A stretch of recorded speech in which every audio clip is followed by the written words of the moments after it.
16 December তো বিজয় হলো, জানুয়ারি মাসের 30 তারিখ 72 সালের জানুয়ারি মাসের 30 তারিখ একজন বুদ্ধিজীবী শহীদুল্লাহ কায়সার তার ভাই জহির রায়হান, সে একজন শিল্পী ছিল, অভিনেতা ছিল, চিত্র নির্মাতা ছিল। তার বড় ভাই শহীদুল্লাহ কায়সারও কিন্তু রিকল হয়ে গিয়েছিল এবং শহীদ বুদ্ধিজীবীদের তালিকায় তিনিও ছিলেন।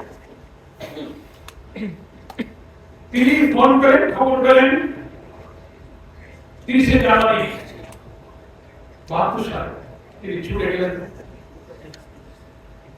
তার পরিবারের লোকেরাই বলছেন সে টেলিফোন করে ছুটে গেল মিরপুরে, শহীদুল্লাহ কায়সার কোথায় পাওয়া যায়, বুদ্ধিজীবীদের খবর পাওয়া যায়। এর আগে শহীদুল্লাহ কায়সার, জহির রায়হান 14 ডিসেম্বরের বুদ্ধিজীবী কিভাবে হত্যা হলো তার তদন্ত, তার তথ্য উপাত্ত ছবি নিয়ে একটা ডকুমেন্টারি নির্মাণ করার জন্য তারা কাজে এসেছিলেন। তাদের যে তথ্য উপাত্ত তদন্তের অনেক প্রতিবেদন তাদের হাতে ছিল। তিনি ছুটে গেলেন, তারপরে জহির রায়হান নিখোঁজ হয়ে গেলেন, আর জহির রায়হান পাওয়া গেল। তার বন্ধু ছিল তদানীন্তন রাষ্ট্রপতি আবু সাইদ চৌধুরীর বঙ্গভবনে রাষ্ট্রপতি স্টাফ অফিসার ছিল মোহাম্মদ সেলিম। তিনিও এই তদন্ত কাজে, ডকুমেন্টারি এবং চিত্র নির্মাতার কাজে জহির রায়হানের সহযোগী ছিলেন। একই সময় দুই বন্ধু কিন্তু তারা তুলে গিয়েছেন। আজকের পত্রিকায় সেই ইতিহাসের লেখকরা এটা বলে না জহির রায়হান নিখোঁজ হয়েছে, তা বলে না, কিন্তু সেলিমও যে সেদিন নিখোঁজ হয়েছে সে কথা কিন্তু এখন আর কেউ বলে না। কারণ ওই সেলিমের কাছেও বুদ্ধিজীবী হত্যার তদন্তের অনেক তথ্য উপাত্ত ছবি তার কাছেও ছিল, জহির রায়হানের কাছেও ছিল।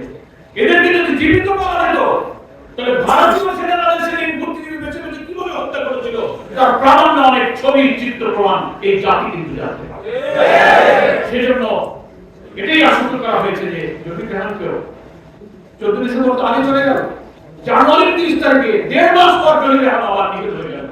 সেদিন কেন নিখোঁজ হলো? অর্থাৎ এই কারণে নিখোঁজ হলো যে ওরা বুঝে থাকলে বুদ্ধিজীবী হত্যায় ভারতীয় আধিপত্য দিল্লির দারোগাদের ষড়যন্ত্রের দলিল বাঙালি জানতে পারবে, সেজন্য তাদের প্রসেস করে আছে।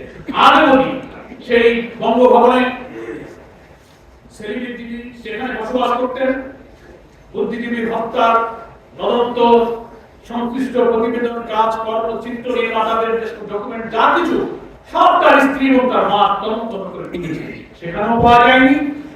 জহির রায়হান শহীদুল্লাহ কায়সারের বাড়ি, শহীদুল্লাহ কায়সারের স্ত্রী ছিল পান্না কায়সার, যার মেয়ে শমী কায়সার সবাই চেনেন, তারাও কিন্তু তাদের বাসা বাড়িতে এই চিত্রের নির্মাণের তথ্য উপাত্ত কোনো ডকুমেন্ট তারা